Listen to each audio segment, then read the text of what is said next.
بسم الله الرحمن الرحيم.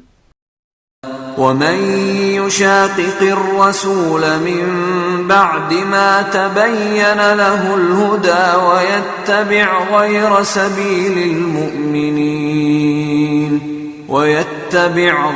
سبيل المؤمنين نوله ما تولى ونصله جهنم وساءت مصيرا. السلام عليكم ورحمة الله وبركاته. إن الحمد لله وحده والصلاة والسلام على من لا نبي بعده وعلى آله وأصحابه ومن تبعهم بإحسان إلى يوم الدين. أما بعد، فقد أرشد الباري في معظم تنزيله وعظيم خطابه بعد أعوذ بالله من الشيطان الرجيم. بسم الله الرحمن الرحيم.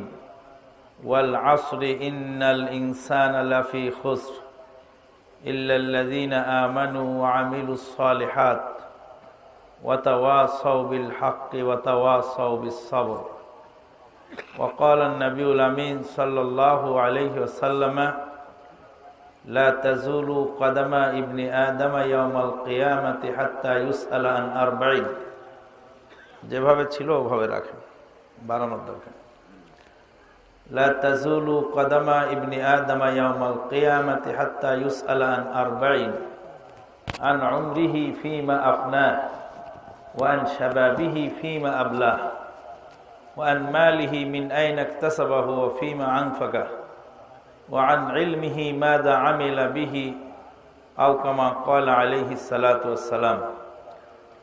আল্লাহ পাকের অশেষ মেহেরবানিতে কামারজুরি পাতাকুর যুব সমাজ কর্তৃক আয়োজিত আজকের এই মহতী অনুষ্ঠানে আমরা যোগদান করার সুযোগ পেয়েছি। যে আল্লাহ পাক তৌফিক দিলেন, তারই বারগাহে শুকরিয়া আলহামদুলিল্লাহ। নবী মুহাম্মদুর রাসূলুল্লাহ সাল্লাল্লাহু আলাইহি ওয়াসাল্লামের প্রতি জানাই অগণিত অসংখ্য দরুদ ও সালাম।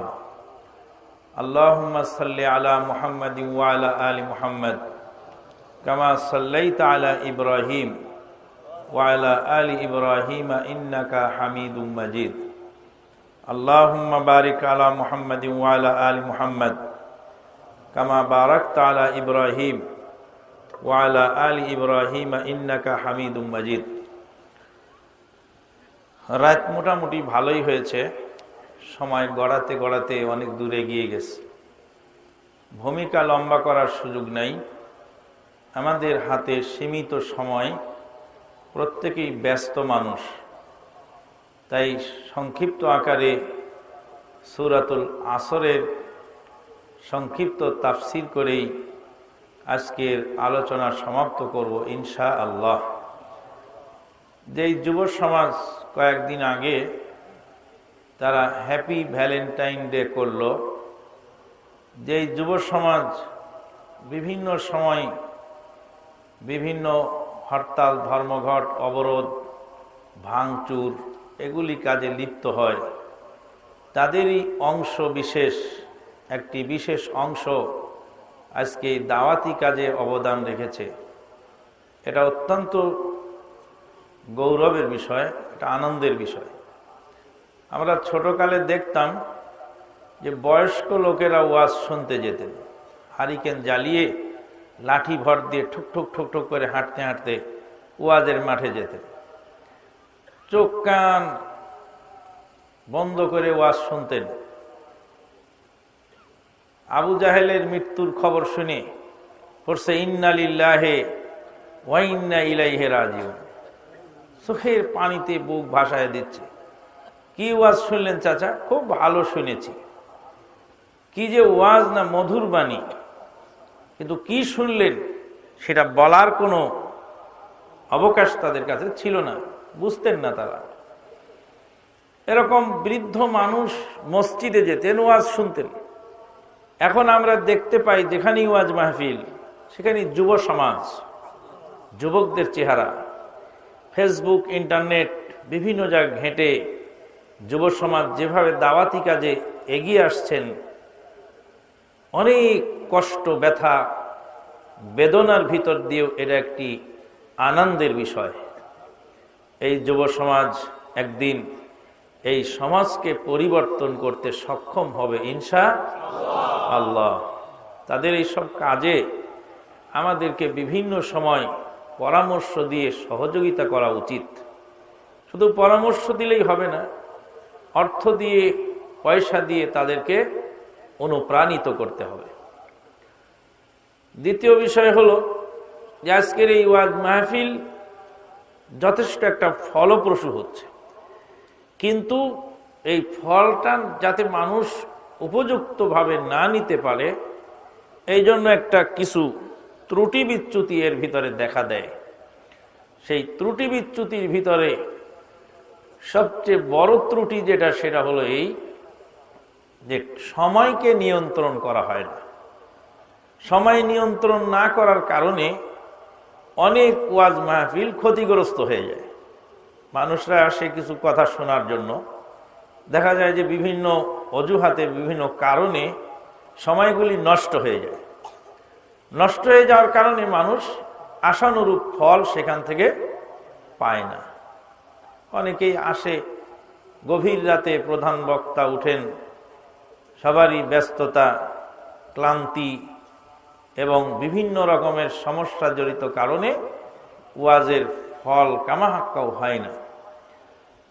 দ্বিতীয় বিষয় হলো যে অনেকেই ওয়াজটা শুধু শোনেন, কিন্তু আমলে আনার চিন্তা ভাবনাটা মাথার মধ্যে কম থাকে, যার ফলে শোনার চেয়ে আমলের দিকে আমাদেরকে গুরুত্ব দেওয়া উচিত। আজ থেকে 1400 বছর আগে, 1400 প্রায় 35 বছর আগে, 1400 বছরের অধিককাল পূর্বে সময়ের মূল্যায়ন সম্পর্কে আল্লাহ পাক সময়ের উপরে এই সূরাটি নাজিল করলেন। এই সূরাটির নাম হলো সূরাতুল আসর। আসর শব্দের অর্থ হলো সময়। আল আসর মানে দি টাইম। সময়ের উপরে আল্লাহ পাক একটি সূরা নাজিল করলেন, পূর্ণাঙ্গ সূরা। এই সূরাটি সাহাবায়ে কেরামগণ একে অপরের সাথে সাক্ষাৎ হলে একজন আরেকজনকে না শোনানো পর্যন্ত বিচ্ছিন্ন হতেন না।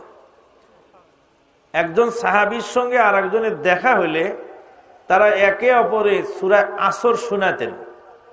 যখন সূরা আসর শোনানো শেষ হতো, তখনই তারা বিদায় হতেন।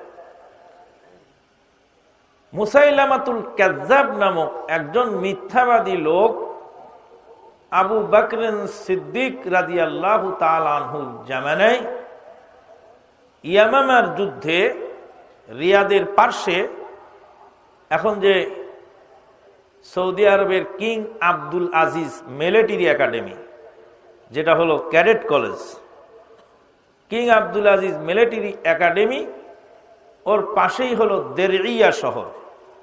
আর সেই দেরইয়া শহরেই মুহাম্মদ বিন আব্দুল ওয়াহাব নাজদি রাহিমাহুল্লাহ জন্মগ্রহণ করেন। কিং আব্দুল আজিজ মিলিটারি একাডেমিতে একাধিকবার আমাদের যাওয়ার সুযোগ হয়েছিল। সপরিবারেও কোনো সময় বিভিন্ন অনুষ্ঠানে আমরা সেখানে উপস্থিত হয়েছি। ওই কিং আব্দুল আজিজ মিলিটারি একাডেমির পাশেই হলো ইয়ামামার যুদ্ধের সেই ময়দান, যেই যুদ্ধের ময়দানে মুসাইলামাতুল কাযযাব নামক ভণ্ড মিথ্যাবাদী নবী সেখানে নিহত হয়।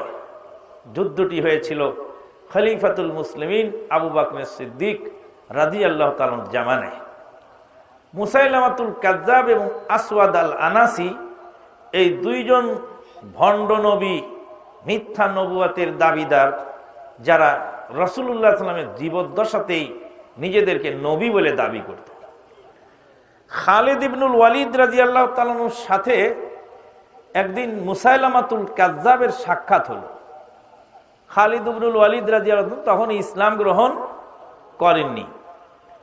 তো বলছে, খালেদ, তোমাদের দেশে নাকি একজন নবী এসেছেন? বলে, হ্যাঁ। সেই নবী কি শোনায় তোমাদেরকে?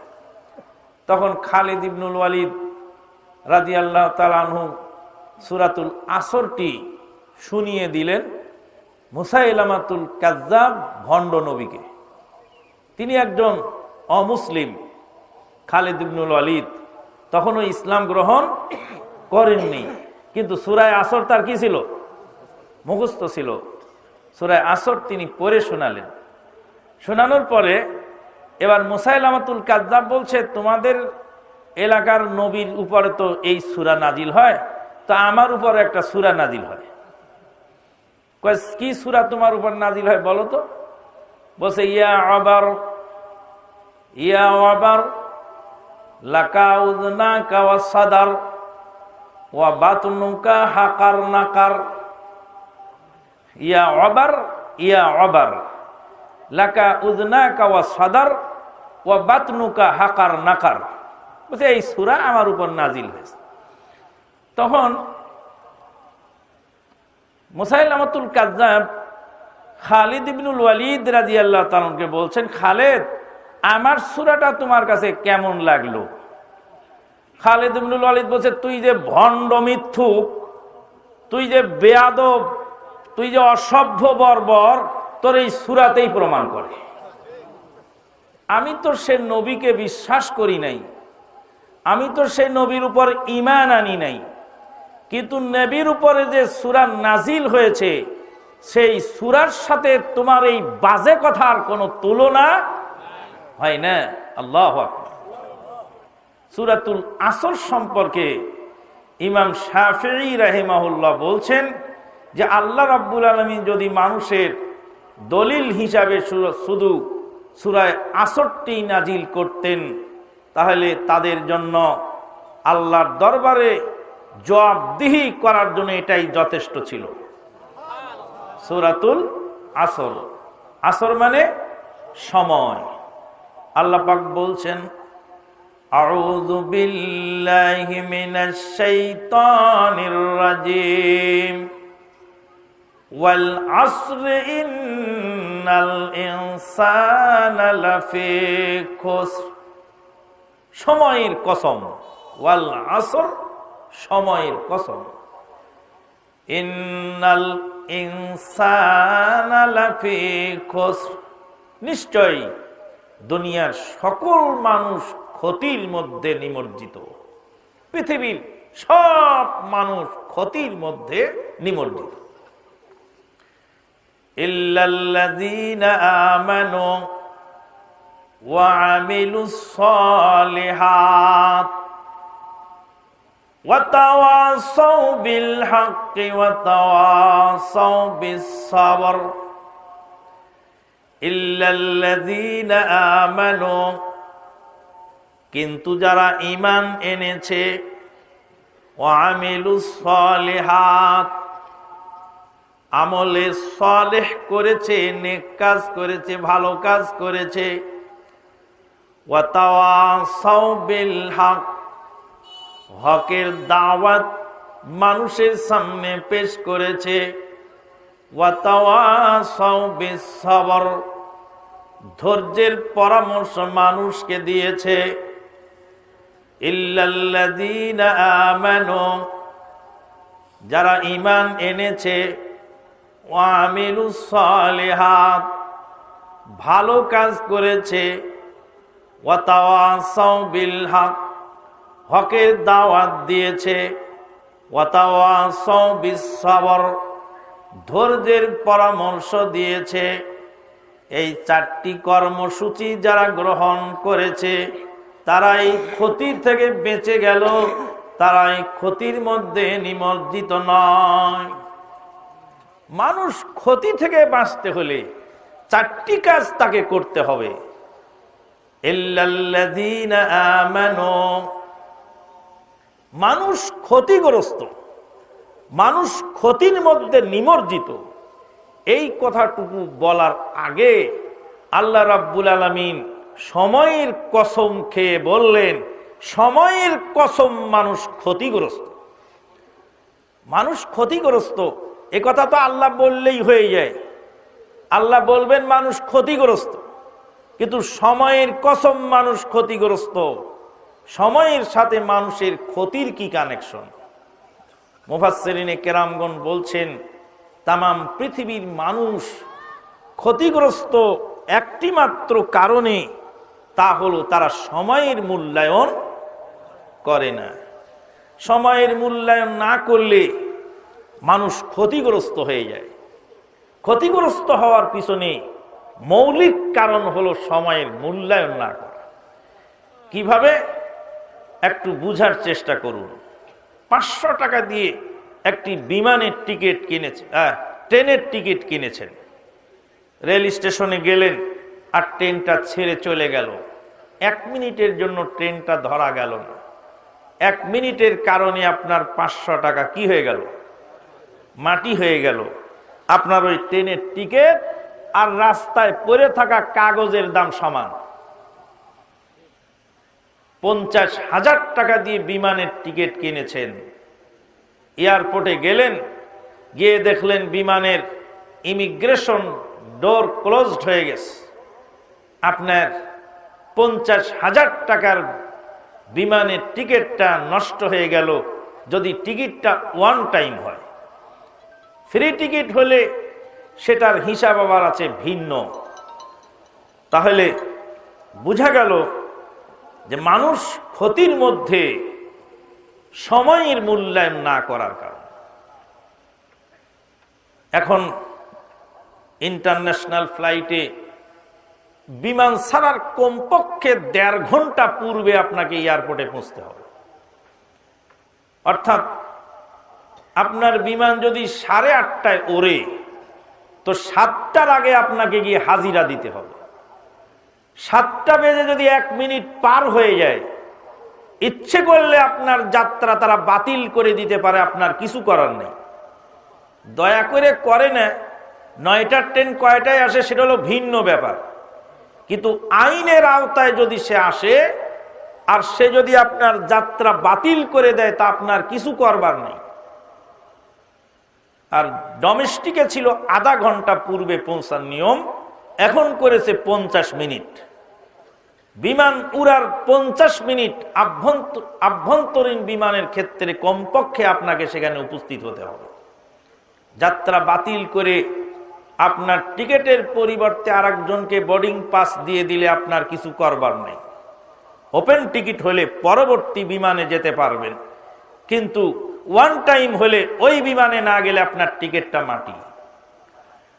12 লক্ষ টাকা দিয়ে ভিসা কিনেছেন, ভিসাটা কালকে ডেট শেষ হয়ে গেছে, আজকে আপনি এম্বাসিতে জমা দিচ্ছেন, 12 লক্ষ টাকা মাটি হয়ে গেছে, আপনার আর কিছু করবার নাই। সময়ের মূল্যায়ন বড় কঠিন। আজকে পৃথিবীর লোকেরা সময়ের মূল্যায়ন করে কম্পিউটার দিয়ে সময় মাপে। সৌদি আরবে চাকরি করেছি কার্ড পাঞ্চের মাধ্যমে, বাহরাইনে চাকরি করেছি ফিঙ্গারিং এর মাধ্যমে। ফিঙ্গারিং দিয়ে অফিসে ঢুকতে হতো আর ফিঙ্গারিং দিয়ে অফিস থেকে বের হতে হতো। এত করে সময় মাপার পরেও পৃথিবীর কোন রাষ্ট্র, কোন দেশ, কোন কোম্পানি এরকম সিস্টেম চালু করে নাই যে 1 মিনিটের জন্য 18 ঘন্টার পরিশ্রম বাতিল। 1 মিনিট ডিউটি কম করার কারণে 18 ঘন্টা পরিশ্রম যদি কেউ বাতিল করে, আপনি কি মেনে নেবেন? আমার ডিউটি শেষ হবে 7টায়, 7টা বাজার 1 মিনিট আগে আমি অফিস থেকে বের হয়েছি, তা আমার 18 ঘন্টার বেতন কাটা হবে, এটা কি আপনি মানবেন? মানতে বড় কষ্ট হবে। এরকম কোনো কোম্পানি নাই যেই কোম্পানি এই সিস্টেম চালু করেছে। যেই দিন ঘড়ি ছিল না, যেই দিন মানুষ সময় মাপতে জানতো না, যেই দিন মানুষ ডান বাম বুঝতো না, সেই দিন মক্কা মদিনার জাজিরাতুল আরবের সেই বেদুইন সাহাবী যারা ছাগল দহন করে দুধ পান করে জীবিকা নির্বাহ করতেন, তারা বুঝেছিলেন বেলা ডুবার 1 মিনিট আগে যদি কেউ ইফতার করে স্বেচ্ছায়, তাহলে 18 ঘন্টার পরিশ্রম, একদিনের সিয়াম তার বাতিল। কি বলেন?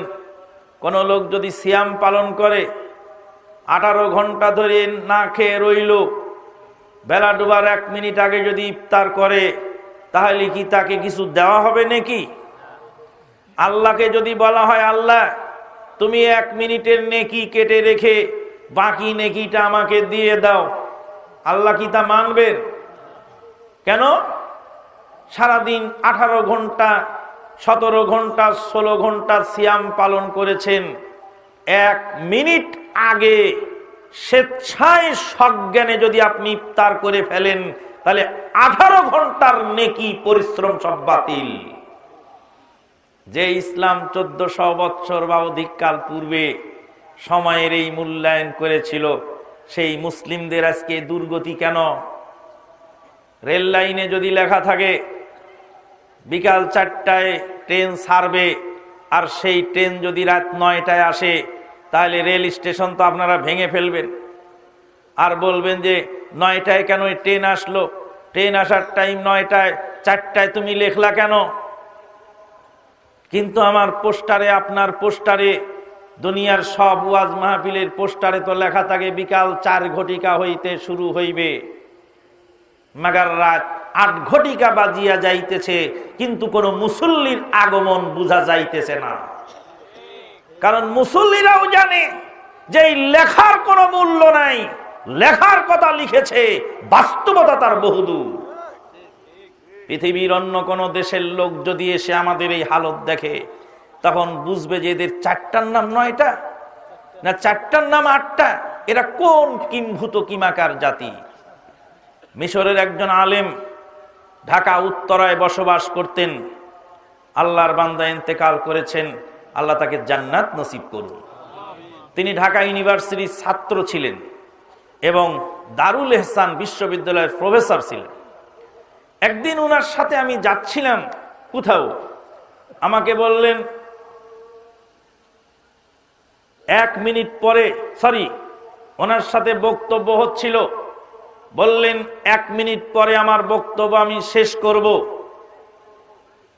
পরক্ষণে বললেন বাঙালি মিনিটের 1 মিনিট পরে আমি আমার বক্তব্য শেষ করব। আমরা জিজ্ঞেস করেছিলাম, স্যার বাঙালি মিনিটের 1 মিনিট পরে বক্তব্য শেষ করবেন, এটা কেমন কথা?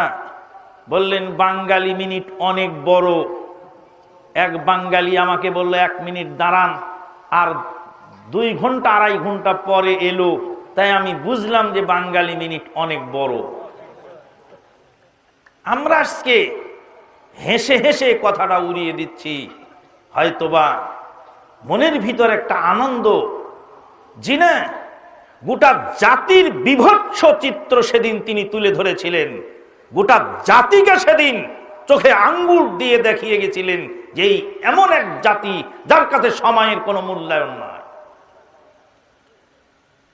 আজ থেকে 1400 বৎসর পূর্বে, অধিককাল পূর্বে আল্লাহ পাক এই সময়ের মূল্যায়ন করেই, সময়ের গুরুত্ব উপলব্ধি করেই আল্লাহ পাক সূরাতুল আসর নাজিল করে বললেন, ওয়াল আসরে ইন্নাল ইনসানা লাফি খুসর, সময়ের কসম, নিশ্চয় পৃথিবীর সকল মানুষ ক্ষতির মধ্যে নিমজ্জিত। সময়ের মূল্যায়ন না করলে মানুষ ক্ষতিগ্রস্ত হয়। সময়ের হিসাব আল্লাহর দরবারে দিতে হবে। আল্লাহর নবী সাল্লাল্লাহু আলাইহি সাল্লাম বলেন, লা তাজুলু কদামা ইবনি আদম ইয়াউমাল কিয়ামাহ, আদম সন্তানের পদযুগল স্থির হয়ে দাঁড়িয়ে থাকবে 50,000 বছর হবে।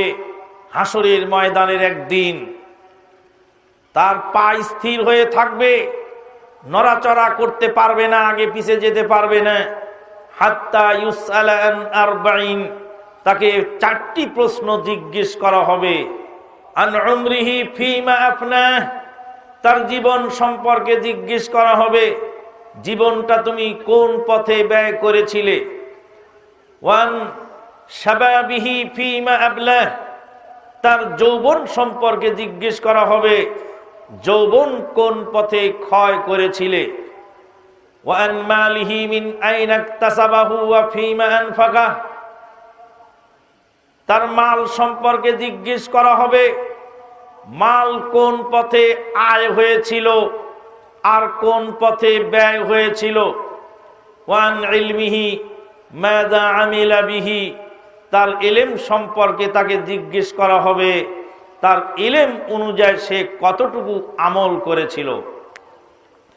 সম্মানিত উপস্থিতি, হাদিসটা লক্ষ্য করলে আমরা বুঝতে পারি জীবনের ভিতরেই যৌবন, জীবন সম্পর্কে আলাদা প্রশ্ন হবে পূর্ণাঙ্গ জীবন, আর যৌবনের বিশেষ সময় সম্পর্কে বিশেষ প্রশ্ন করা হবে। যুবকদের যৌবন কাল ভালো মন্দ উভয় কাজ করার মতো, মূল বয়স হলো যৌবন কাল।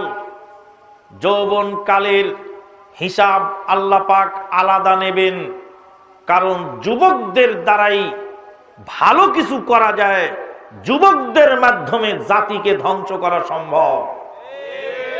আজকে যুব সমাজ এগিয়ে এসেছেন ভালো কাজে, তাদেরকে সহযোগিতা করার লোকের সংখ্যা খুব কম।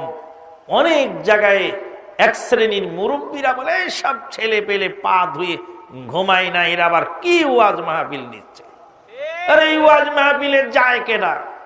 এই তুই ছোট মানুষ সামনের কাতারে বসিস কে? 2 দিনের মুসল্লি বের হ। সুবহানাল্লাহ। একজন খতিব সাহেব একদিন খুতবা দিতে দিতে বললেন, 8 কি মুসল্লি, ফাটকি মুসল্লি, 360 কি মুসল্লি। আর একজনের নাম তুইল রমজান্না মুসল্লি। বললাম, আল্লাহর আদালতে তোমার এই ব্যঙ্গোক্তির জন্য হিসাব হবে। বুখারীর হাদিসটি পড়ে দেখুন। মা আয়েশা সিদ্দিকা রাদিয়াল্লাহু তাআলা আনহা বলেন, আল্লাহর রাসূল সাল্লাল্লাহু আলাইহি ওয়াসাল্লামের দানের পরিমাণ রমজান মাসে বেড়ে যেত। কানা রাসূলুল্লাহ সাল্লাল্লাহু আলাইহি ওয়াসাল্লাম আজওয়াদান নাস, রাসূল সাল্লাল্লাহু ছিলেন অধিক পরিমাণ দানশীল। রমাদান মাস এসে গেলে রাসূল সাল্লাল্লাহু আলাইহি ওয়াসাল্লামের দানের পরিমাণ বেড়ে যেত। রাসূল সাল্লাল্লাহু আলাইহি ওয়াসাল্লাম রমাদান মাসে প্রত্যেক রাত্রিতে জিবরিল আমিনকে কোরআন শোনাতেন। রাসূল সাল্লাল্লাহু আলাইহি ওয়াসাল্লাম অন্য সময় জিবরিল আমিনকে কোরআন শোনাতেন, কিন্তু রমাদান মাসে প্রত্যেক রাত্রে শোনাতেন। রাসূল সাল্লাল্লাহু আলাইহি ওয়াসাল্লাম অন্য মাসেও দান করতেন। রমাদান এসে গেলে আল্লাহর নবীর দানের পরিমাণ বেড়ে যেত। রমাদান 20 দিন পার হলে শেষ দশক যখন এসে যেত, কানা রাসূলুল্লাহ সাল্লাল্লাহু আলাইহি ওয়াসাল্লাম সাদ্দা মিজারাহু, কোমর বেঁধে ইবাদত করতে লেগে যেতেন। হুজুর সাহেব, আল্লাহর নবীরও দান কম বেশ হতো। রমাদানের বাইরে যে পরিমাণ দান করতেন, রমাদানের ভিতর রমাদান এসে গেলে দান বাড়িয়ে দিতেন। তাহলে শয়তানকে বন্দী করা হয়েছে। যুব সমাজ সারা বছর লালে লাপ্পা দিয়েছে, লালে লাপ্পাওয়ালা যুবক আজকে মসজিদে এসেছে। আপনি তাকে অনুরোধ করে বলবেন, হে যুবক, তুমি যেভাবে রমাদানে এসেছো সারা বছর তুমি এইভাবে ইবাদত করো না, বলে তুমি রমজান না মুসল্লি বলে টিটকার করেছো। তোমার টিটকারি শুনে সে যদি আর লজ্জায় না আসে, সারা বছর যখন যাই নাই, এখন মসজিদে গেলে আমাকে টিটকারি করা হয়, আমি আর যাব না। একজন মুসল্লির অভিযোগে যদি আল্লাহ তোমাকে পাকড়াও করেন, পরকালে নাজাত পাওয়া কঠিন হবে। বলছিলাম যুবকদের হিসাব, আল্লাহর নবী সাল্লাল্লাহু আলাইহি ওয়াসাল্লাম বলেন যুবকদের আলাদা প্রশ্ন হবে। যৌবন কালকে আল্লাহর রাস্তায় ব্যয় করতে হয়। যৌবনটা হলো এই বিদ্যুতের শক্তির মতো। বিদ্যুতের শক্তি যদি কভারেজ করে প্রপার ওয়েতে ব্যবহার করা যায়, তাহলে এই বিদ্যুৎ দিয়ে হলার ঘুরিয়ে, গাছ ঘুরিয়ে তেল বানানো যায়, জাঁতা ঘুরিয়ে গম পেশা যায়, মেশিন ঘুরিয়ে ধান ভানা যায়। এই বিদ্যুৎ দিয়ে মিল কারখানা, ইন্ডাস্ট্রিজ, কল কারখানা সব চালানো যায়। এই বিদ্যুৎ যদি সঠিকভাবে ব্যবহার না করা যায়, তাহলে এই বিদ্যুতে প্রতিদিন মানুষ খুন করবে, এলাকা জ্বালিয়ে পুড়িয়ে ছারখার করে ফেলবে। এই বিদ্যুৎ গোটা জাতির জন্য বিপর্যয়ের কারণ হবে, মরণের কারণ হবে। এই যুবকদেরকে যদি নিয়ন্ত্রণ করে তাদেরকে যদি দাওয়াতি কাজে লাগানো যায়, এই যুব শক্তির মাধ্যমে ইসলাম সমাজের কাছে তুলে ধরা সম্ভব হবে। যুবকরা যদি সালাত আদায় করেন, যুবকরা যদি মসজিদে আসেন, তাহলে সেই সমাজ অনেক ভালো থাকে। তাই যৌবন শক্তির হিসাব আল্লাহর দরবারে হবে। যুবকের হিসাব আল্লাহর দরবারে আলাদা হবে। ওয়ান মালিহি মিন আইনা ইকতাসাবাহু ওয়া ফীমা আনফাকাহু, তার মাল সম্পর্কে তাকে জিজ্ঞেস করা হবে, মাল তুমি কোন পথে আয় করেছিলে আর কোন পথে ব্যয় করেছিলে। দুঃখজনক হলেও সত্য, মানুষ মাল আয় করার সময় হিসাব করে আয় করে। অনেক যুবক আছে সুদী ব্যাংকের চাকরি ছেড়ে দিয়েছেন, অনেক যুবক আছেন হারাম পণ্য বিপণন বিতরণ ছেড়ে দিয়েছেন, অনেক যুবক ডেস্টিনিতে যোগদান করেছিলেন, ডেস্টিনি হারাম শোনার পরে ডেস্টিনি সম্পদ ছেড়ে দিয়ে হারাম থেকে নিজেকে বাঁচানোর চেষ্টা করেছেন। অনেক যুবক ব্রাক আশা প্রশিকায় চাকরি করে জীবিকা নির্বাহ করতেন, যেদিন থেকে জানতে পেরেছেন এগুলি হারাম সেখান থেকে ফিরে এসেছেন। অনেক মানুষ টাকা পয়সা হিসাব করে গ্রহণ করেন, কিন্তু ব্যয়ের সময় মানুষ এতটা হিসাব করে না।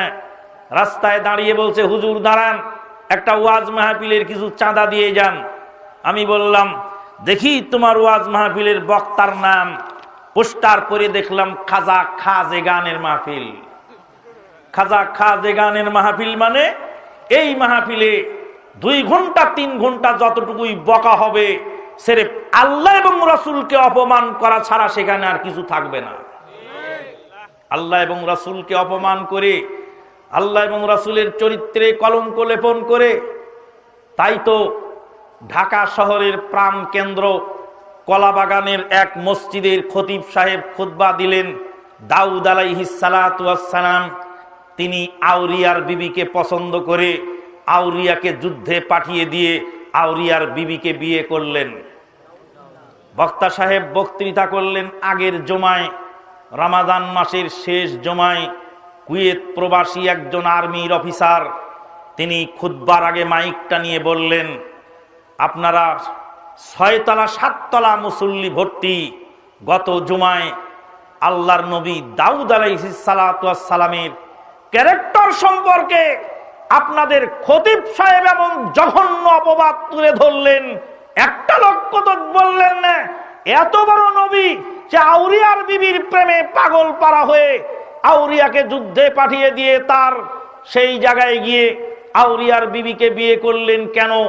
একটা লোকও তো জিজ্ঞেস করলেন না, একটা লোকও তো জিজ্ঞেস করলেন না। আল্লাহ তো নবী বানাবেন, নবী বানানোর জন্য কি কোনো চরিত্রবান লোক পান নেই? এরকম চরিত্রহীন লোককে নাউযুবিল্লাহ মিন যালিক আল্লাহ পাক কি করে নবী বানালেন? আল্লাহর আদালতে আপনাদের বিচার হবে। আল্লাহর কসম করে বলছি, আপনি যেই রাজনৈতিক দল করেন, যদি বলা হয় আপনার অমুক নেতা তার চরিত্র খারাপ ছিল, আপনার অমুক নেতা তার চরিত্রের ত্রুটি ছিল, অমুকের স্ত্রীকে ভাগায় নিয়ে বিয়ে করেছিল, আল্লাহর কসম আপনি কিয়ামত ঘটায় দেবেন। আপনি নেতাকে যতটুকু ভালোবাসেন আপনি নবীকে ততটুকু ভালোবাসতে পারেন নাই। না হলে এরকম খতিবকে গলায় গামছা লাগায় জিজ্ঞেস করতেন, এরকম লোককে আল্লাহ নবী বানালেন কি করে? ভণ্ড মুফাসসির মিথ্যাবাদী মুফাসসির মিথ্যা কথা কিতাবে লিখে দিয়েছেন। কিতাবটা পড়েই আমি বক্তব্য দেওয়া শুরু করলাম। আল্লাহর নবী সাল্লাল্লাহু আলাইহি ওয়াসাল্লাম বলেন, কাফা বিল মারই কাযিবান আইয়ু হাদিসা বিমা সামিআ। প্রত্যেক ব্যক্তির মিথ্যাবাদী হওয়ার জন্য এতটুকুই যথেষ্ট, যা শোনে তাই বকে বেড়ায়। তদন্তবিহীন ধর্ম চলে না, তদন্তবিহীন কথা চলে না। 1 শতাক জমি কিনতে হলে 30 বছরের রেকর্ড খুঁজে বের করতে হয়। 1 শতাক জমি কিনতে হলে 30 বছরের কাগজপত্র রেডি না করলে বাংলার মাটির কোন আদালতে সেই জমি রেজিস্ট্রি হয় না। যদি রেজিস্ট্রি হয়েও থাকে তাহলে সেই রেজিস্ট্রির মূল্যায়ন চলে না। ওর উপরে মামলা দায়ের করলেই সেই রেজিস্ট্রার ছুটে যায়, সেই রেজিস্ট্রারের জরিমানা শাস্তি হয়ে যায়। যে লাভ দিয়ে দলিল করেছে তার উপর ক্লেম এবং ব্লেম হয়ে যায়। কিন্তু ধর্ম যে যা পারে সে তা বলে বেড়ায়। বলছিলাম খাজা খাজে গানের মাহফিলে টাকা দেওয়া হালাল না হারাম? হারাম। আমি কয়েকটি টাকা পকেট থেকে বের করে ওই ছেলেদেরকে বললাম, বাবারা এই টাকাটা নিয়ে গিয়ে তোমরা নাস্তা খেয়ে নিও, খবরদার ওই গামছার মধ্যে যেন আমার এই দেওয়া টাকার মধ্যে একটা টাকাও না পড়ে। রিকশাওয়ালা বললেন যে আপনি এতটি টাকা দিলেন, ওই চাঁদা তোলা ছেলেদেরকে নাস্তা খাওয়ার জন্য, কিন্তু এই গামছার মধ্যে টাকা দিতে নিষেধ করলেন কেন? বললাম যে এখানে শরীয়ত গর্হিত কাজ হবে, বেদাতি বক্তা এসে বেদাত প্রচার করবে। যখনই ছোট্ট ছোট্ট বাচ্চা ছেলেরা টুপি মাথায় দিয়ে রাস্তা দিয়ে হেঁটে যায়, আগে মনে করতাম এরা ফেরেশতার দল, মনে করতাম এরা আল্লাহর নেককার বান্দা, এদের জন্যই আল্লাহর ফেরেশতারা তার পাখাগুলিকে অবনমিত করে। হাদিসে কেউ কেউ বলেন পায়ের তলে পাখা বিছায় দেয়। জি না, পাখা বিছায় দেয় শব্দ তর্জমা ভুল। লাইয়াদাওয়া আজনিহাতাহুম, ফেরেশতারা পাখাকে অবনমিত করে। ওই যে রেল লাইনে দেখেন না, ওই যে উপরের সিগন্যালটা এরকম হয়ে থাকলে, সিগন্যালটা এরকম হয়ে থাকলে ট্রেন আসবে না, আসা নিষেধ। আর যদি ওরা পড়ে থাকে তাহলে বুঝতে হবে আসার জন্য ক্লিয়ারেন্স দেওয়া হয়েছে, এলো সম্মান, মানে আসার অনুমতি দেওয়া হয়েছে। ফেরেশতারা তাদের পাখাকে অবনমিত করে, মানে নামিয়ে দেয়, অসংকুচিত করে, পাখা উপরে তুলে রাখে না, নামিয়ে দেয়। ফেরেশতারা পাখা নামিয়ে দেয়। এরা হলো ফেরেশতা, এরা হলো ফেরেশতার সম্মান প্রাপ্ত। তালেবে ইলমের জন্য পানির মাছ দোয়া করে, গর্তের পিপিলিকা তাদের জন্য দোয়া করে। তাই তো তালেবে ইলম দেখলে খুব ভালো লাগতো। অনেক তালেবে ইলমকে আদর সোহাগ করেছি, টাকা পয়সা দিয়েছি। এখন রাস্তা দিয়ে যখন তালেবে ইলম যায় তখন বুঝি এইটাই তো সেই কেউটে সাপ, যেই সাপ একদিন বড় হয়ে মুক্তি হয়ে চুক্কা টুপি মাথায় দিয়ে সবুজ পাগড়ি পরে বলবে ডাক্তার জাকির নায়েক ইহুদিদের দালাল। এই কেউটে সাপকে আমি কি দুধ কলা দিয়ে পালন করতে পারি? আমি হয়তোবা আমার ভুল হয়ে যাচ্ছে, হয়তোবা ওই ছেলেটার প্রতি খারাপ ধারণা আমার ঠিক হচ্ছে না, কিন্তু যেই মুফতি আজকে বলছেন ডাক্তার জাকির নায়েক ইহুদিদের দালাল, যেই মুফতি বলছেন যে আহলে হাদিসরা ইহুদিদের দালাল, যেই মুফতি বলছেন থানায় গিয়ে বলছেন আমানুল্লাহ বিন ইসমাইল জঙ্গি, অমুক বক্তা সাহেব জঙ্গি, তাকে এখানে আসতে দেওয়া হবে না। জঙ্গিবাদের বিরুদ্ধে আমাদের বক্তব্য সর্বত্র বিদ্যমান রয়েছে, সব জায়গায় পৌঁছে গেছে। হাজার হাজার তরুণ উদীয়মান যুবক যখন রাস্তায় চলে এসেছে, ডাক্তার জাকির নায়েকের পিস টিভি রচিরাই সেরে ভারতের মাটিতে 3 লক্ষ বেদিন লোক ইসলাম কবুল করেছে। 3 লক্ষ হিন্দু ভারতের মাটিতে ইসলাম কবুল করেছে ডাক্তার জাকির নায়েকের পিস টিভির বদৌলতে। সেই ডাক্তার জাকির নায়েককে ফতোয়া দিচ্ছে যেই মুফতি সাহেব, সেই মুফতি সাহেব আপনার কুরবানির চামড়ার টাকা খেয়ে মুক্তি হয়েছে, আপনার জাকাতের পয়সা খেয়ে মুক্তি হয়েছে, আপনার ফেতরার চাউল খেয়ে মুক্তি হয়েছে, আপনার দেওয়া টাকা খেয়ে সে মুক্তি হয়েছে। বন্ধুগণ, তাই তো মনে দুঃখ লাগে যে টাকা আয় করার সময় যেমন হিসাব করে আয় করতে হবে, টাকাটা ব্যয় করার সময়ও হিসাব করে ব্যয় করতে হবে। ব্যয় যদি ভুল পাত্রে হয়ে যায়, আপনার ওই টাকা খেয়ে যদি হিরোইনসি হিরোইন খায়, আল্লাহর আদালতে আপনাকে জবাব দিতে হবে। দান করার আগে তার চেহারাটা দেখবেন লোকটা হিরোইনসি কিনা। আমাকে মাঝে মাঝে বলেন মানুষ, মাদানী সাহেব আপনাকে তো খুব দান করতে দেখি মাঝে মধ্যে, আবার মাঝে মধ্যে অসহায় আতুর লোককে ফিরিয়ে দেন কেন বোঝা যায় না। বললাম ওর চেহারা দেখে আমি যদি বুঝতে পারি নিশ্চিত এ লোক হিরোইন খোর, 1টি টাকাও আমি তাকে দিব না। প্রয়োজনে 10 টাকা দিয়ে তাকে একটা রুটি কিনে দিব, 20 টাকা দিয়ে তাকে একটা রুটি কিনে দিব, তাকে কোনো ক্যাশ টাকা আমি হাতে দিব না। হতে পারে সে লোক হিরোইন খোর, আপনার টাকাটা হিরোইনের পথে ব্যয় হলো, আপনার টাকাটা খারাপ কাজে ব্যয় হলো, আল্লাহর আদালতে আপনাকে জবাব দিতে হবে। সেদিন সিলেট গিয়েছিলাম মাহফিলে, মাহফিলের আয়োজকেরা সামনে অনেক ফুল এনে সাজিয়ে দিয়েছে, আপনারাও তো করেছেন দেখছি। এই যে ফুল অনেকগুলো আছে, আর এক মাহফিলে গেলাম, যাই দেখতাম ফুলগুলি ঝুলছে, উঠার সময় ছিঁড়ে ছিঁড়ে ছুঁড়ে ফেলে মারলাম। মেরে বলেছিলাম যে ফুল হিন্দুদের পূজায় লাগে, মুসলমানদের কোনো ধর্মীয় ইবাদতে ফুলের কোনো কানেকশন নাই, ফুলের সাথে মুসলমানদের কোনো কানেকশন ইবাদতে নাই। ফুলের ঘ্রাণ শুকতে পারেন সেটা ভিন্ন ব্যাপার, ফুলের ঘ্রাণ শুকার জন্য এলাকাকে এলাকায় একরকে একর জমি চাষ করে ফুল আবাদ করতে হবে, এটা ইসলাম সাপোর্ট করে নাই। হ্যাপি ভ্যালেন্টাইন ডে উপলক্ষে ঢাকার শহরে 1 কোটি টাকার ফুল কেনা বেচা হয়েছে। 1 কোটি টাকার ফুল সংবাদ মাধ্যমে প্রচার, 1 কোটি টাকার ফুল কেনা বেচা হয়েছে শুধু ঢাকা শহরে হ্যাপি ভ্যালেন্টাইন ডে উপলক্ষে। ও যুবক, তোমার মা বসে আছে ইফতারি নিয়ে, তোমার মায়ের সামনে 1 মুঠ চিনির অভাবে শরবত নাই। ও যুবক, তোমার খালা বসে রয়েছে ভাত নিয়ে, তার সামনে তরকারি নাই, কাঁচামরিচ ভেঙে সাহারি খেয়ে সারাদিন সিয়াম পালন করেছে। আল্লাহর আদালতে যেদিন তোমার ওই বিধবা ফুফু, বিধবা খালা, তোমার বিধবা আম্মা জিজ্ঞেস করবে তুমি হাজার হাজার টাকা বন্ধু বান্ধবের পিছনে ব্যয় করেছিলে, আল্লাহর আদালতে সেদিন পার পাওয়া তোমার জন্য মুশকিল হয়ে যাবে। এটা একটু সরিয়ে দেন। ওই জন্য রাসূল সাল্লাল্লাহু আলাইহি ওয়াসাল্লাম বলেন, ওয়ান মালিহি মিন আইনা ইকতাসাবাহু ওয়া ফীমা আনফাকাহু, তার মাল সম্পর্কে তাকে জিজ্ঞেস করা হবে মাল কোন পথে আয় হয়েছিল আর কোন পথে ব্যয় হয়েছিল।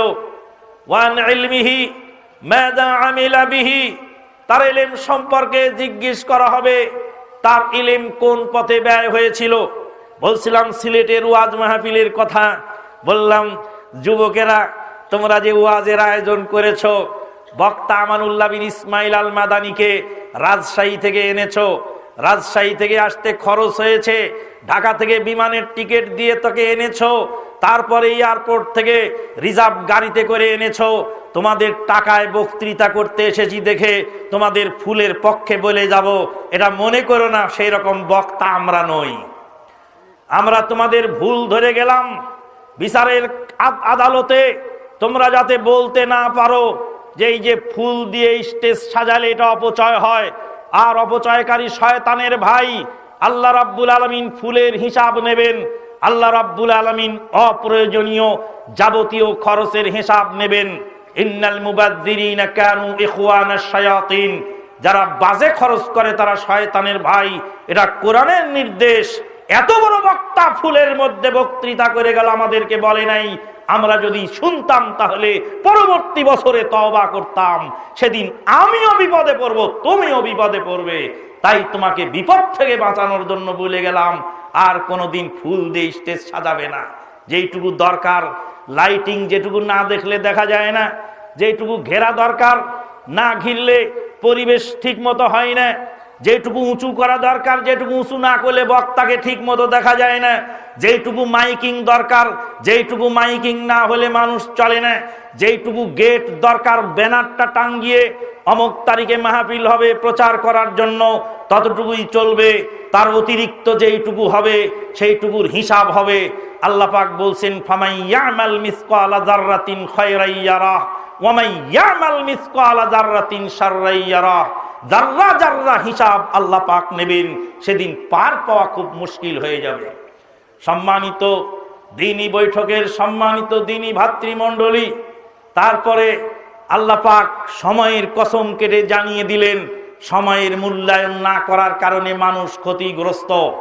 ইন্নাল ইনসান, ইনসান শব্দের 3টি অর্থ। 1 নাম্বার অর্থ হলো আল ইনসানু মাখুযাতুম মিনান নাউসি, ইনসান শব্দ কালিমাতু ইনসানিন মাখুযাতুম মিনান নাউসি, ইনসান শব্দটা নাউসুন শব্দ থেকে এসেছে। নাউস মানে তাড়াতাড়ি করা, মানুষ খুব তাড়াহুড়া প্রিয়। দিনের ব্যাপারে, দুনিয়ার ব্যাপারে কোনো বিষয়ে তাড়াহুড়া করা যায় না। আল্লাহ রাব্বুল আলামিন 7 তবক আসমান আর 7 তবক জমিন, আসমান জমিনের মাঝখানে সর্বসাকুল্য সবকিছু মিলে 6 দিনে সৃষ্টি করেছেন। কয় দিনে? 6 দিনে সৃষ্টি করেছেন।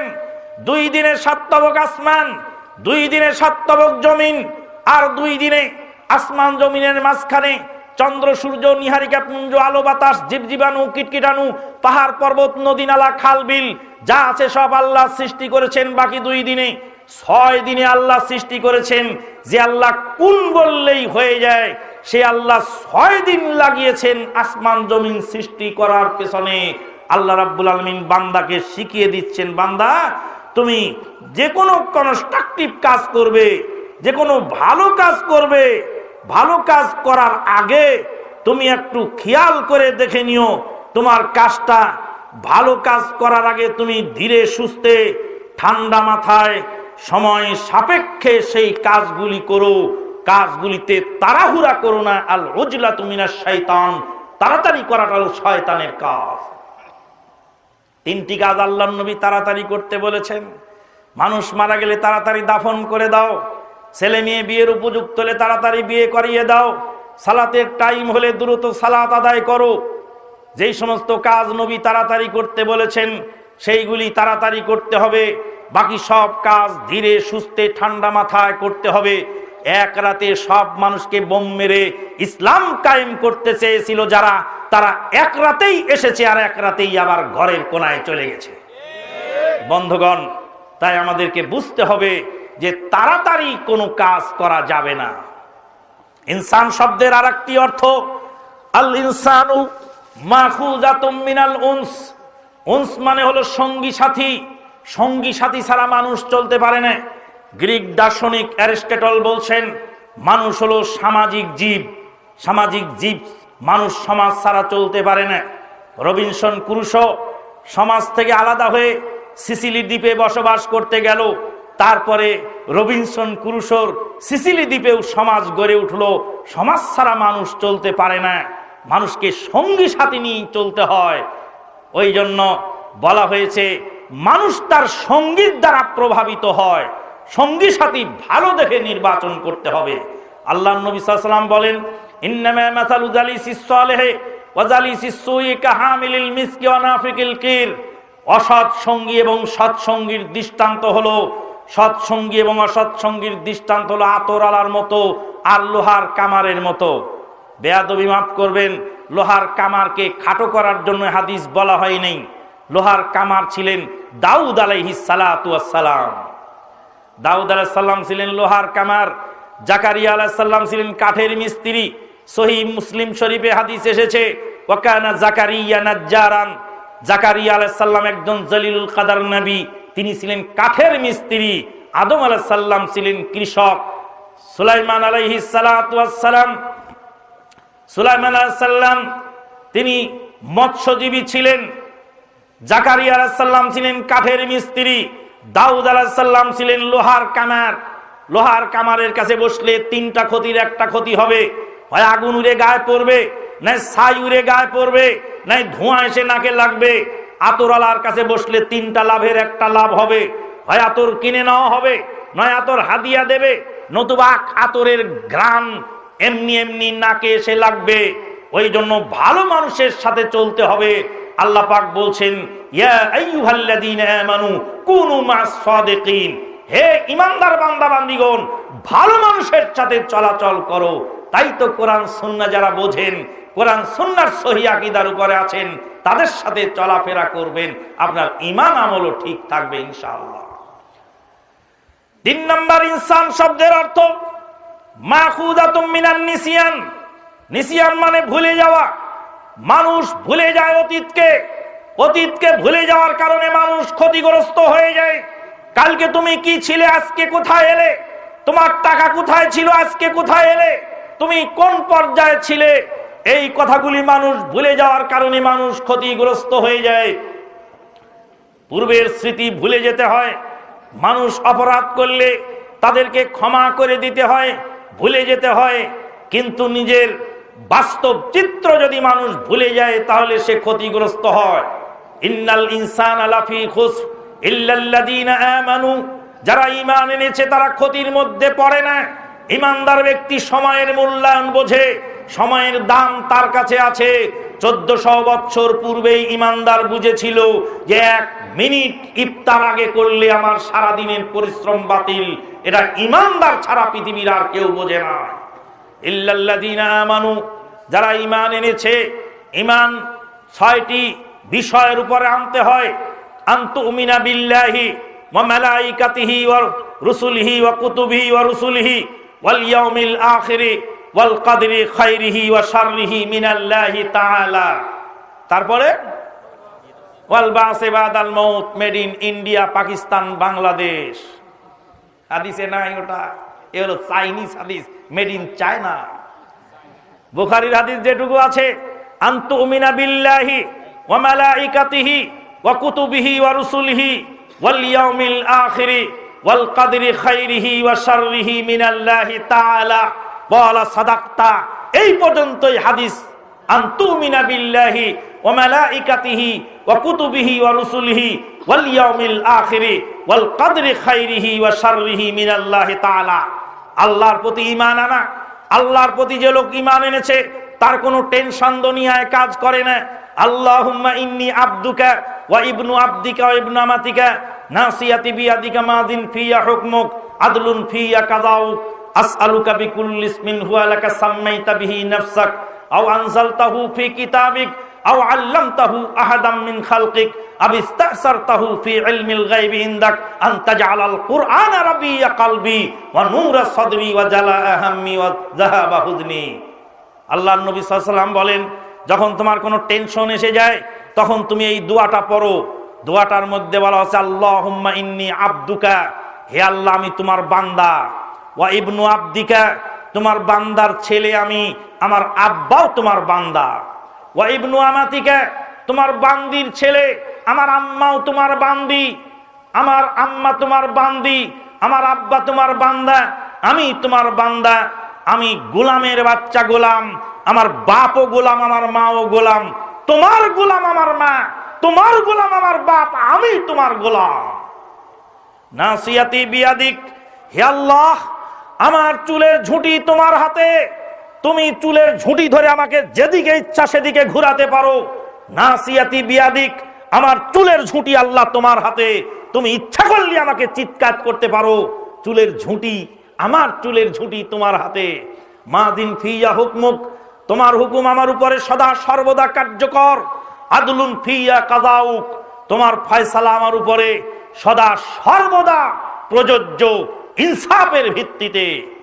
হে আল্লাহ আমি তোমার কাছে তোমার নাম ধরে তোমার নামের দোহাই দিয়ে চাই। কোন নামের দোহাই দিয়ে চাই? যেই নাম তুমি নিজে রেখেছো, যেই নাম তুমি কেতাবে নাজিল করেছো, যেই নাম তোমার নবী রাসূলকে শিখিয়েছো। হে আল্লাহ যেই নাম তোমার কোনো নবী রাসূলকে শিখাও নাই, যেই নাম কোনো কেতাবে নাজিল করো নাই, যেই নামের খবর আমরা রাখি না, আবিস্তাসারতাহু ফি ইলমিল গায়বি ইনদাক, হে আল্লাহ তোমার গায়েবের ভান্ডারে আমাদের অজানা কোনো নামও যদি তোমার থাকে, তোমার সেই গায়েবের অজানা ভান্ডারের অজানা নামের দোহাই দিয়েও তোমার কাছে চাই, কোরআনকে আমার দিলের প্রশান্তি বানিয়ে দাও। দোয়াটা যদি আপনি তরজমা বুঝে পড়তে পারেন, টেনশন পৃথিবীতে আর কোনো দিন থাকবে না। আসমান জমিন সৃষ্টির 50,000 বছর আগে যে আল্লাহ আপনার তাকদীর লিখেছেন, আপনি কি খেয়ে মারা যাবেন, কোথায় মারা যাবেন, আপনাকে টেনশন করার কিছু নাই। তাকদীরকে মানি না দেখে গোলমাল লাগে। আমার মামা মারা গেলেন, মামা ছিলেন কাতারে, কাতার থেকে চলে আসলেন বাংলাদেশে। বাংলাদেশে অনেক দিন চেষ্টা করে ভারতে যাওয়ার জন্য পাসপোর্ট করলেন, পাসপোর্ট পেতে দেরি হয়ে গেল। মামা চলে গেলেন ইন্ডিয়ায়। ইন্ডিয়ায় পৌঁছার সাথে সাথেই বর্ডার ক্রস করার পাশে সাথে মামা অস্থির হয়ে গেলেন। মামা বললেন তাড়াতাড়ি আমাকে কোথাও নিয়ে উঠাও। এক বাড়িতে তাকে ভাড়া করে রাখা হলো, এক ডাক্তারের আন্ডারে তাকে চিকিৎসা করানো হলো। 3 দিন আগে মামা মারা গেলেন। মামানি ইয়েতে বসে রইলেন, কি বলে হোটেলে বসে রইলেন। মামার বড় ছেলে মাকে বলছেন, আব্বা এখন একটু আরামে আছে। বলছে তোর আব্বা 3 দিন পার হয়ে গেল, আমাকে দেখাতে নিয়ে যাস না কেন? বলছে আব্বা একটু আরামে আছে, আব্বা এখন স্থির হয়ে গেছে, তুমি সবুর করো, তোমাকে ডাক্তার অনুমতি দিলে দেখতে দেওয়া হবে। আব্বাকে ডাক্তার বাংলাদেশে নিয়ে যেতে বলেছেন। মা তুমি রেডি হও। রেডি হওয়ার পরে গাড়িতে উঠতে গিয়ে দেখছে লাশের কফিন গাড়িতে উঠছে। বলছে ও আল্লাহ তুমি কি দৃশ্য আমাকে দেখালে, 3 দিন পূর্বে আমার স্বামী মারা গেছে, ছেলেটা আমাকে ভালো করে বলে নাই। লাশের কফিন নিয়ে বেচারি চলে আসলেন বাংলাদেশে। এবার মানুষের মন্তব্য, একজন বলছে আরে ভারতে নিয়ে এই লোকটাকে মারলো, মানা করেছিলাম ভারতের মাটিতে নিও না, ওরা হিন্দুর দেশ, ওখানে নিয়ে এই লোকটাকে মারলো, বাড়িতে থাকলে তো সবাই দেখতে পেত। আমি বললাম থামুন, আপনি কি তাকদীরে বিশ্বাস করেন? আল্লাহ পাক 1400 বছর আগে বলেছেন ওমা তাদরি নাফসুন বিআইয়ি আরদিন তামুত, মানুষ জানে না কোন জমিনে তার মৃত্যু হবে। আল্লাহ তার আসমান জমিন সৃষ্টির 50,000 বছর আগে লিখেছেন কলকাতার মাটিতে মামার মৃত্যু হবে। কলকাতার মাটিতে যাওয়ার পরেই তার মৃত্যু হবে, বাইরে মৃত্যু হওয়ার সুযোগ নাই, কারণ আল্লাহ তাকদীরে যেটা লিখেছেন ওটাই হবে। তুমি তাকদীরে বিশ্বাসী মুসলমান, এত কথা বলো কেন? এ তোর কারণে আমার ট্রেনটা ছুটলো রে, আরে তোর কারণে আমার এই মাছটা ছুটে গেল, তোর কারণে আমার এই ক্ষতিটা হয়ে গেল। আর একজনকে দোষারোপ করেন তাকদীরে বিশ্বাস নাই। তাই সৌদি আরবের রাস্তার মধ্যে মদিনার শহরে একজন যুবক সৌদি আরবিয়ান নাগরিক, তিনি 2 ছেলেকে হাতে নিয়ে যাচ্ছিলেন। হঠাৎ করে এক ছেলে হাত ছুটে গিয়ে বাংলাদেশের ময়মনসিংহের আব্দুল হাদি ভাইয়ের গাড়ির চাকার তলে পড়ে সঙ্গে সঙ্গে ভর্তা হয়ে গেল, নারী ভুঁড়ি গাড়ির চাকার সাথে পেঁচিয়ে গেছে। চোখের সামনে যখন ছেলেটি মারা গেল, মারা যাওয়ার পরে মারা যাওয়ার সাথে সাথেই ভাই আব্দুল হাদি গাড়ি ব্রেক করে বলছেন ইন্না লিল্লাহি ওয়া ইন্না ইলাইহি রাজিউন। দিলটা দুরু দুরু কাঁপছে, আমার মৃত্যু অনিবার্য। আরাবিয়ান যুবকের ছেলে বাপের চোখের সামনে আমার গাড়ির তলে পড়ে মরে গেল, আমার তার বাঁচার উপায় না, আমার কল্লা কেটে দিবে। ইন্না লিল্লাহি ওয়া ইন্না ইলাইহি রাজিউন পড়ে চোখ দিয়ে দরদর করে পানি পড়ছে। আরাবিয়ান যুবক এসে ভাই আব্দুল হাদিকে জড়িয়ে ভরে বলছে লা তাখাফি ইয়া আখি, হে ভাই তুমি দুঃখ করো না, ওয়ালা তাহজান চিন্তা করো না, আমি তোমাকে ক্ষমা করে দিলাম। আল্লাহ পাক আমাকে অনেক বাচ্চা দিয়েছেন। আল্লাহর নবীর হাদিসে শুনেছি, কারো যদি নাবালক শিশু মারা যায় আর সে যদি সবুর করে থাকে, আল্লাহ রাব্বুল আলামিনের দরবারে ওই নাবালক শিশু তার পিতামাতাকে জোরপূর্বক নিয়ে যাওয়ার চেষ্টা করবে, আল্লাহর কাছে দাবি জানিয়ে বলবে, আল্লাহ ছোট কালে নাবালক অবস্থায় বাবা মাকে হারিয়েছিলাম, বাবা মার স্নেহ থেকে বঞ্চিত হয়েছিলাম, হে আল্লাহ তুমি আমার বাবা মাকে জান্নাতে নেওয়ার জন্য সুপারিশ করার সুযোগ দাও। সেই দিন নাবালক ছেলে বাপের সুপারিশ করবে, মায়ের সুপারিশ করবে।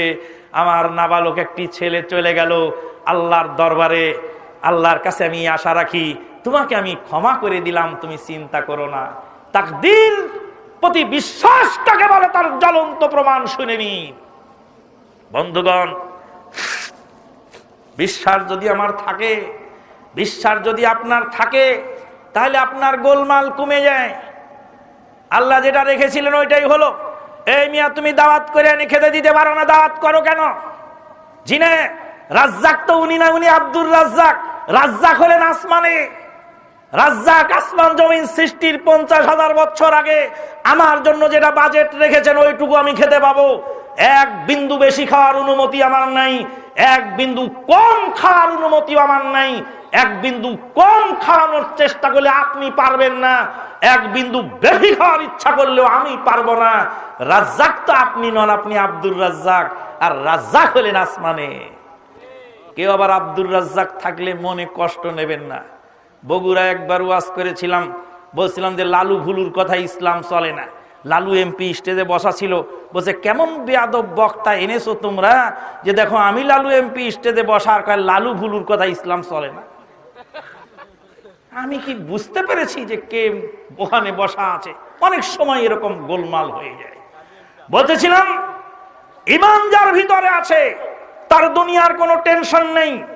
ঈমান রেখে চুপচাপ বসে থাকলে হবে না, আমলে সালেহ করতে হবে। আল্লাহ পাক যেই জিনিস যেই কাজের জন্য তৈরি করেছেন সেই জিনিস দিয়ে সেই কাজ করার নাম ভালো কাজ। আল্লাহ পাক চোখ তৈরি করেছেন চোখ দিয়ে ভালো মন্দ দেখার জন্য, কান তৈরি করেছেন কান দিয়ে ভালো মন্দ শোনার জন্য। সালাহুদ্দিন আইয়ুবীর রক্ত তোমার শরীরে হে যুবক, ওসমান ইবনে আফফানের রক্ত তোমার শরীরে হে যুবক, মুসলিম জাহানের খলিফা ওমর ইবনুল খাত্তাবের রক্ত হে যুবক তোমার শরীরে। তোমার কানের মধ্যে গানের লতা কেন? তোমার মুখের মধ্যে গাঁজার গন্ধ কেন? তোমার মুখের মধ্যে হারাম জিনিসের গন্ধ কেন? যুবক যুবক তুমি তো ওমর ইবনুল খাত্তাবের পূর্বসূরি উত্তরসূরি, তুমি তো সালাহুদ্দিন আইয়ুবীর উত্তরসূরি, তুমি তো উসমান ইবনে আফফানের উত্তরসূরি, তুমি মুসলমানের ছেলে। তোমার চরিত্র আখলাক কেমন হওয়া উচিত? ইল্লাল্লাযীনা আমানু ওয়া আমিলুস সালিহাত, আল্লাহ এবং তার রাসূলের অনুমোদিত কাজ ছাড়া কোনো কাজই কশ্চিন কালেও ভালো কাজ বলে গণ্য হয় না। ঈমান না থাকলে আমলে সালেহের কোনো মূল্য নেই। এখান থেকে শূন্য লিখতে লিখতে লিখতে লিখতে শূন্য লিখতে লিখতে লিখতে লিখতে কামারজুরি স্কুল পর্যন্ত খালি শূন্যই লিখলেন। এদিকে না কামারজুরি স্কুল, কামারজুরি স্কুল পর্যন্ত খালি শূন্য লিখলেন। শূন্যের কয় পয়সা দাম? শূন্যের আগে সংখ্যা না থাকলে শূন্যের মূল্য হয় না। শূন্যের আগে সংখ্যা থাকলে শূন্যের মূল্য হয়। আমলে সালেহের আগে ঈমান থাকলে আমলে সালেহের মূল্যায়ন হয়। যাদের আকীদা সহি নয়, যাদের ঈমান সহি নয়, তাদের নেক আমল আল্লাহর দরবারে কবুল হয় না। কাজেই আকীদা সহি করা আগে জরুরি।